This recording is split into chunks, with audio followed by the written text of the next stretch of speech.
Hi, and welcome to another Quarantine Genealogy, Finding Your Ancestors in Mexico. This is Esther Camacho. Let me help you find your ancestors in Mexico. So let's get started. First, we're going to go over some of the social classes in Mexico if you're not familiar with them. The naming structure, the types of records that are found in Mexico, where to find them, and other records you can look at. The social classes, when the Spain took over in Mexico and you had all these Spaniards there, they developed this social class. And the church went with it too. And you'll have different ones. The Españoles, these are persons born in Spain or Portugal. This was the ruling class. Mestizos, these are ones that have a Spanish parent and an Indian parent. Of course, you've got your Indios, the native Indians. The mulattoes, this is a mix of Spanish and African parents. Zambo, those that are half Indian and half African. There are a lot more other classes of this. These are just a few.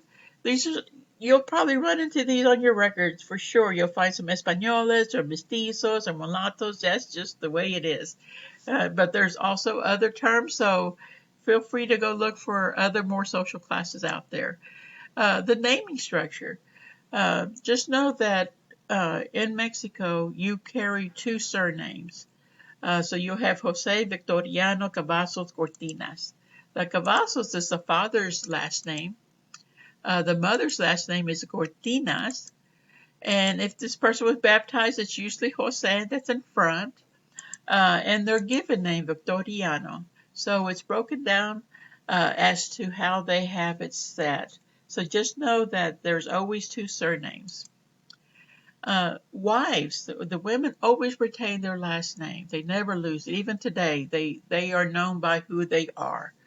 After a marriage, a wife can drop her second last name. For example, you got Maria Zefarina Cortinas Garza, and she replaced it with her husband's last name.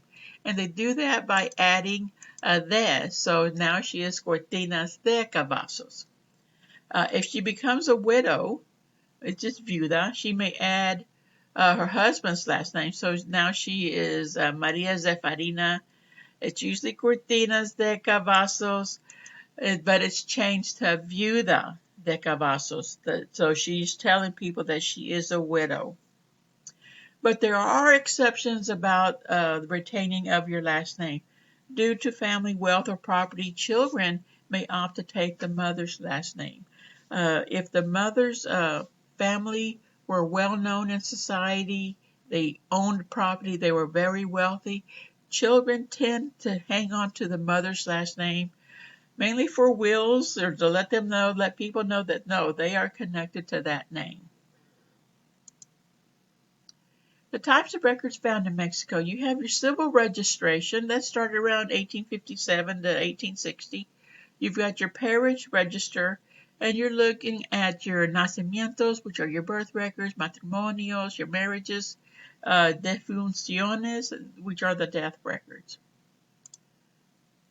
Now, the civil registration, again, they started around 1857 to 1860. So around 1859, the government of Mexico really started requiring all recording of birth, marriage, and death. But of course, just like in the U.S. or in Texas, we supposed to have started in 1903, but it didn't catch on until later. Here, it was not strictly enforced until 1867. But you will see records starting around 1859, 1860. And sometimes you'll see that those civil registrations all have a stamp on there somewhere.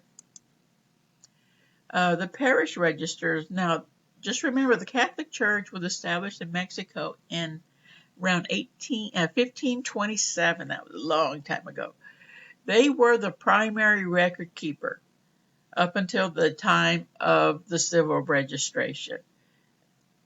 All the vital records came through the Catholic Church, so they are very important when it comes to finding your ancestors in records.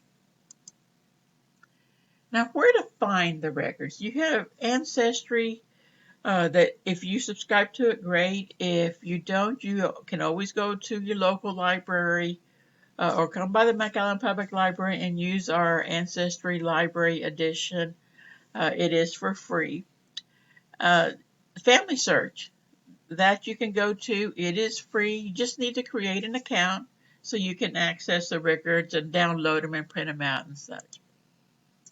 Now, when you're using Ancestry, you can just go in there and do a basic search. What I tend to do is especially when I enter a name and I don't get good results, I come and I go to search and I search for the catalog. You get a pull down menu and go to catalog. And in the title, I'll put in the state I'm looking for, Tamaulipas, Mexico. And this is the results you'll get. You'll have those results right there, which are birth, marriage, death, other church records, and other selected parish records that you can look at. Then I can just search from here, and then I can go in there and then put in my name. Because if you're going to put in Jose Martinez, you're going to get Jose's from everywhere. So this way you can just go into this one and then find him in that particular state. You could say Nuevo Leon, Mexico as well, whichever state it is, just to narrow it down. Now in Family Search, again, it is always free. You can go to search and then search for records. And in here, of course, you can enter your ancestors' information and then hit search. But if you also don't get results or you don't get any results at all or it's not what you're looking for, there's another way to narrow it down, and that is to go to the very bottom and go to Browse All Published Collections. I tend to go this route. It's maybe a little bit more time consuming, but this is the way I tend to define what I'm looking for. Now you notice on the right you've got your historical record collections, and it starts with Alabama. It's all in alphabetical order. And of course, it tells you there's 2814 collections, 2,814 collections in here. There's a lot. But off to the left where it says place, starts with Africa, and then you can go down to where it says Mexico. You can click on that, and then you're going to get a list of all the states in Mexico. And then you can select your state. In this case, I selected Aguascalientes, which was the first one. And you'll notice that what my results are the civil registration and Catholic records. And you'll notice Catholic records start at 1601, and the civil registration started in 1859. And then I can select this and just go in and do my search there in that particular state. Other records to look at. You've got the 1930 Census of Mexico and the U.S. petitions for naturalization. Now, the 1930 Census of Mexico has a lot of wealth of information. It's just like one of our U.S. Census records. And it does have some information. And I'm just going to point out a few things. But definitely when you go in here, just read everything, every column and every line that you're looking for. So you want to go to name and apellido. This is a first name and last name. And you'll notice they'll start with Alberto Ochoa and then Stenforana O Viuda de Ochoa. So this is probably the mother. Look at the age. The reason why you want to look at the age is if this is my person I'm looking for, I want to get their age so I can get their year of birth. That way it'll narrow down my search to find their birth record. So you'll notice there that Alberto is 35 and the other one's probably his mother is 75. That's why she is viuda. She's a widow because probably the husband's already deceased. Another thing to look at is the Estado Civil. Now this is whether you're single, married, you're widowed, or you're divorced, or you yon libre, that means you're living with someone. To look at one thing I want you to look at closely is the casado por lo civil and casado por la iglesia. This means that they were married by civil registration as well as the church, because you've got the two X's. That means when you're looking for that marriage record, you're going to look for the Catholic Church records as well as the civil registration. Lugar de nacimiento. You want to know where they were born because they could be born in a different state. So right now, the first couple of them say Tamaulipas, Tamps, it's Tamaulipas, and then in Leon, Nuevo Leon. So if I'm looking for that person that has the Nuevo Leon, then I'm going to be looking for records in Nuevo Leon. And lastly here, and we don't see this in the U.S. Census, is religion. And it's asking you, are you Catholic or Protestant? Are you Buddhist? Are you Israelita? Are you Jewish? Another religion, or you don't have one? And so you list it here, which actually is great to know that if most of these people are Catholic, then you know you're going to look for Catholic records. When you have those that say they don't have a religion, you're probably not going to find them in a Catholic record, but then you're going to depend on civil registration. Another record to look at is the Petition for Naturalization. This is a U.S. record, but the reason why I want y'all to look for these, especially if they've already come over to the U.S., is you want to get that information. And they actually have a wealth of information just on this document. On this one, this is a great uncle of mine, gives me where he was born, because I had no idea where in Tamaulipas he was born. But this, he tells me when and where. And, of course, his description.